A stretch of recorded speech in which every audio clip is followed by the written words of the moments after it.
오별구역 5035입니다. 에베소서 2장. 그는 허물과 죄로 죽었던 너희를 살리셨도다. 그때 너희는 그 가운데서 행하여 이 세상 풍조를 따르고 공중의 권세 잡는 자를 따랐으니 곧 지금 불순종의 아들들 가운데서 역사하는 영이라.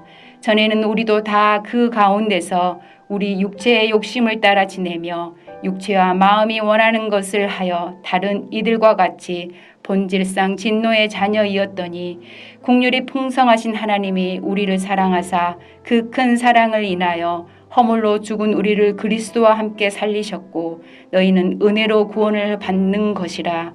또 함께 일으키사 그리스도 예수 안에서 함께 하늘에 앉히시니 이는 그리스도 예수 안에서 우리에게 자비하심으로써 그 은혜의 지극히 풍성함을 오는 여러 세대에 나타내려 하심이라. 너희는 그 은혜에 의하여 믿음으로 말미암아 구원을 받았으니 이것은 너희에게 난 것이 아니요 하나님의 선물이라. 행위에서 난 것이 아니니 이는 누구든지 자랑하지 못하게 함이라. 우리는 그가 만드신 바라 그리스도 예수 안에서 선한 일을 위하여 지으심을 받은 자니 이 일은 하나님이 전에 예비하사 우리로 그 가운데서 행하게 하려 하심이니라. 그러므로 생각하라. 너희는 그때의 육체로는 이막이니요 손으로 육체에 향한 할례를 받는 무리라. 칭하는 자들로부터 할례를 받지 않는 무리라. 칭함을 받는 자들이라. 그때 너희는 그리스도 밖에 있었고 이스라엘 나라 밖에 사람이라. 약속의 언약들에 대하여는 외인이요 세상에서 소망이 없고 하나님도 없는 자이더니 이제는 전에 멀리 있던 너희가 그리스도 예수 안에서 그리스도의 피로 가까워졌느니라. 그는 우리의 화평이신지라. 둘로 하나를 만드사 원수된 것 곧 중간에 막힌 담을 자기 육체로 허시고 법처음으로 된 계명의 율법을 폐하셨으니 이는 이 둘로 자기 안에서 한 세 사람을 지어 화평하게 하시고 또 십자가로 이 둘을 한 몸으로 하나님과 화목하게 하려 하심이라. 원수된 것을 십자가로 소멸하시고 또 오셔서 먼 데 있는 너희에게 평안을 전하시고 가까운 데 있는 자들에게 평안을 전하셨으니 이는 그로 말미암아 우리 둘이 한 성령 안에서 아버지께 나아감을 얻게 하려 하심이라. 그러므로 이제부터 너희는 외인도 아니요 나그네도 아니요 오직 성도들과 동일한 시민이요 하나님의 권속이라.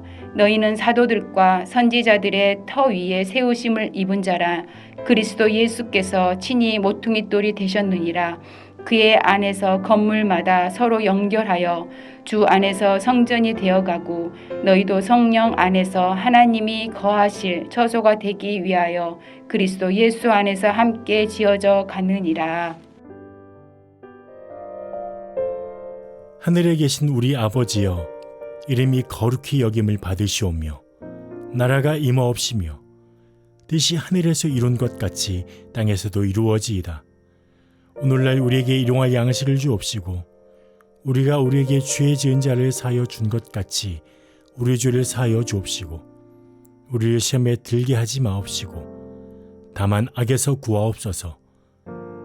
대개 나라와 권세와 영광이 아버지께 영원히 있사옵나이다. 아멘.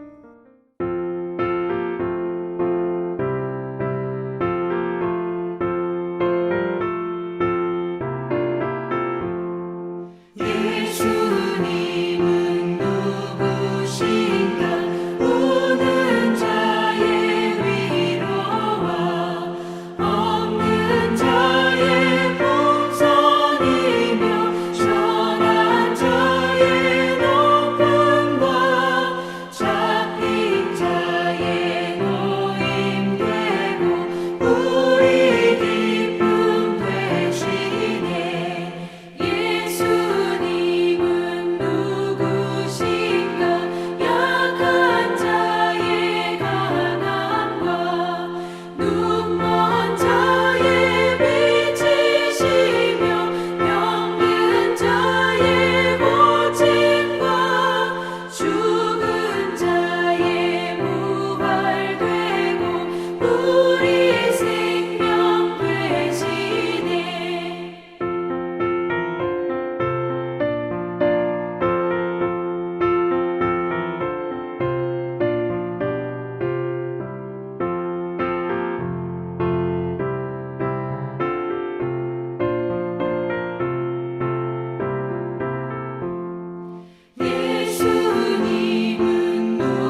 이 새벽 함께 나눌 하나님 말씀은 누가복음 5장 27절에서 39절까지 말씀입니다. 제가 36절에서 39절까지 말씀을 봉독해 드리겠습니다. 또 비유하여 이르시되 새 옷에서 한 조각을 찢어 낡은 옷에 붙이는 자가 없나니 만일 그렇게 하면 새 옷을 찢을 뿐이요 또 새 옷에서 찢은 조각이 낡은 것에 어울리지 아니하리라. 새 포도주를 낡은 가죽 부대에 넣는 자가 없나니 만일 그렇게 하면 새 포도주가 부대를 터뜨려 포도주가 쏟아지고 부대도 못 쓰게 되리라. 새 포도주는 새 부대에 넣어야 할 것이니라. 묵은 포도주를 마시고 새 것을 원하는 자가 없나니 이는 묵은 것이 좋다 함이니라. 우리는 어제 예수님께서 나병 환자와 중풍병자를 치유하는 사건을 보았습니다. 우리 주님은 철저하게 소외된 자들에게 그 병에서뿐 아니라 죄에서 참 자유를 주시는 분이십니다. 오늘 본문을 보면 예수님께서 레위를 부르시는 장면을 보게 됩니다. 예수님은 레위라 불리는 세리가 세간에 앉아 있는 것을 보셨습니다. 주님은 그에게 나를 따르라 말씀하십니다. 그는 그 말을 들은 즉시로 모든 것을 버리고 예수님을 따릅니다. 저는 이 본문을 묵상하며 짧지만 정말 강한 인상을 받았습니다. 여러분, 일단 레위는 어떤 사람입니까? 그는 세리였습니다. 세리는 당시 사람들이 가장 싫어하는 직업 중에 하나였습니다. 로마의 속국으로 백성들에게 세금을 갈취하여 로마에 바쳤기에 그는 매국노라고 불렸던 그런 사람입니다. 주님은 이런 세리에게 찾아오십니다. 그리고 그에게 나를 따르라 말씀하십니다. 참 이상합니다. 주님은 세상에 잘나고 똑똑한 스펙을 가지는 사람에게 찾아가시지 않고 당시에 죄인으로 취급받던 세리를 찾아가십니다. 그리고 그를 제자로 부르십니다. 여러분, 지금도 마찬가지입니다. 주님은 잘난 사람들을 택하지 않으시고 오히려 못나고 무식한 우리를 택하셔서 당신의 제자로 삼으십니다. 고린도전서 1장 27절에서 29절은 이렇게 말씀합니다. 그러나 하나님께서 세상에 미련한 것들을 택하사 지혜 있는 자들을 부끄럽게 하려 하시고 세상의 약한 것들을 택하사 강한 것들을 부끄럽게 하려 하시며 하나님께서 세상의 천한 것들과 멸시받는 것들과 없는 것들을 택하사 있는 것들을 자랑하지 못하게 하려 패하려 하시나니 이는 아무 육체도 하나님 앞에서 자랑하지 못하게 하려 하심이라.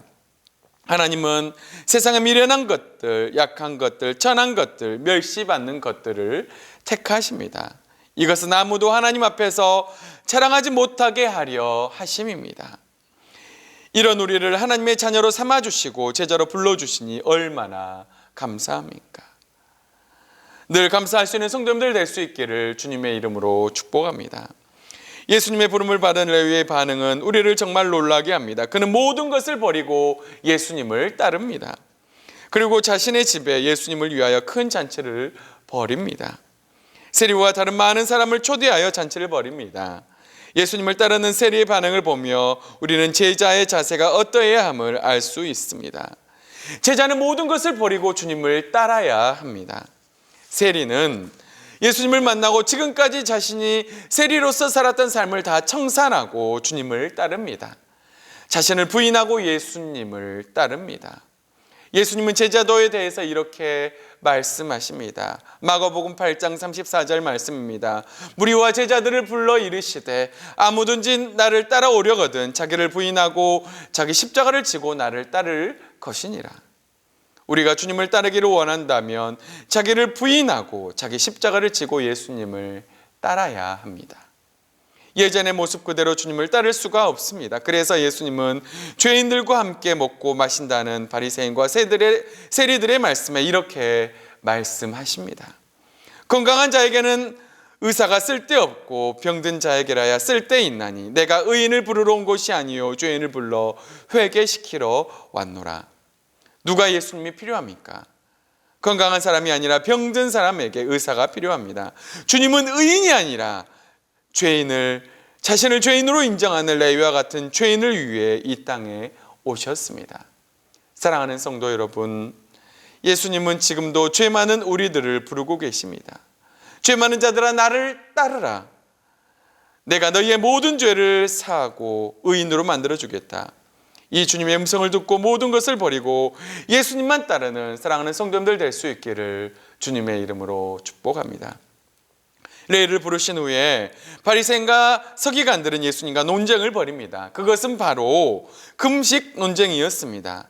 예수님의 제자들은 자주 금식하며 바리새인의 제자들도 그러한데 왜 당신의 제자들은 먹고 마십니까? 큰 잔치를 벌이며 제자들과 함께 먹고 마시는 예수님이 그들의 눈에는 이해가 되지 않았습니다. 그때 주님은 이런 말씀을 하십니다. 혼인집 손님들이 신랑과 함께 있을 때에 금식할 수 있느냐? 그러나 신랑을 빼앗길 날이 올 때에는 그들이 금식할 것이니라. 그리고 새 시대의 도래를 알리시며 이렇게 말씀하십니다. 새 포도주는 새 부대에 넣어야 할 것이니라. 사랑하는 성도 여러분, 결혼식 잔치에 손님들이 금식하는 것을 보았습니까? 결혼식 때는 잔치하며 기뻐합니다. 따라서 예수님이 계신 때는 병에서 죄에서 참 자유가 일어나기 때문에 기뻐하고 잔치해야 할 때입니다. 혼인집 손님들이 기뻐할 수 있는 이유는 바로 신랑과 함께하기 때문입니다. 예수님이 계신 곳에는 참 기쁨과 참 안식과 참 자유가 있습니다. 그래서 우리는 기뻐해야 합니다. 하지만 신랑을 빼앗길 날, 즉 예수님이 십자가에 못 박히시고 예수님을 빼앗긴 날에는 금식하고 슬퍼해야 합니다. 주님은 지금 그것을 말씀하고 있습니다.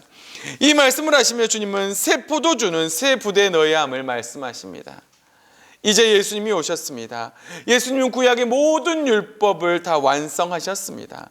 그래서 이제 예수님을 통해서 새 시대가 열렸습니다. 정죄하는 과거의 율법 시대는 갔습니다. 정죄와 판단의 시대는 가고 은혜와 사랑과 자비의 시대가 열렸습니다. 구약의 율법의 시대가 가고 은혜의 시대가 시작이 되었습니다. 누구든지 예수님께로 가면 맞아주시고 사랑해 주시는 참 자유의 시대가 열렸습니다. 바리새인과 서기관들은 죄인을 영접한 예수님을 정죄했지만 예수님은 새 포도주는 새 부대에 넣어야 함을 말씀하시며 이제 새 시대를 선포하고 계십니다. 사랑하는 성도 여러분, 예수님이 세상에 오심으로 새 시대가 되었습니다. 생명의 성령의 법이 죄와 사망의 법에서 우리를 해방시켰습니다. 그 생명의 성령의 법을 예수님께서 십자가를 통해 친히 이으셨습니다. 그래서 누구든지 죄 있는 자들도 주님 앞에 나가면 주님은 우리를 받아주십니다. 그 주님은 지금 우리를 부르고 계십니다. 내가 의인을 부르러 온 것이 아니요 죄인을 불러 회개시키러 왔노라. 지금 이 순간도 주님은 죄인들을 부르고 계십니다. 그리고 죄인들에게 참 자유를 주시기를 원하십니다. 예수님께 나아가 참 자유함을 얻는 성도님들 될 수 있기를 주님의 이름으로 축복합니다. 또한 지금도 죄 가운데 억눌려 있는 수많은 이들에게 새 시대를 여신 예수님을 증거하는 우리 사랑하는 동명교회 모든 성도님들 될 수 있기를 진심으로 주님의 이름으로 축복합니다. 다 같이 기도하겠습니다. 살아계신 하나님 아버지 감사합니다. 새 포도주는 새 부대에 넣어야 함을 말씀하시며 새 시대를 주님은 시작하신 줄 믿습니다. 하나님 아버지, 과거의 율법 시대는 가고 이제 은혜의 새 시대가 열렸사오니 우리가 주님 앞에 나아갈 수 있도록 인도하시고 과거의 죄 가운데 살아가는 것이 아니라 오직 믿음으로 살아갈 수 있는 우리 사랑하는 모든 성도님들 될 수 있도록 하나님 붙드시고 인도하여 주시옵소서. 우리가 정죄하는 것이 아니라 늘 주님과 함께 기뻐하며 늘 믿음으로 승리하는 삶을 살 수 있도록 하나님 붙드시고 인도하여 주시옵소서. 감사하며 이 모든 말씀 살아계신 예수님의 이름으로 간절히 기도하옵나이다. 아멘.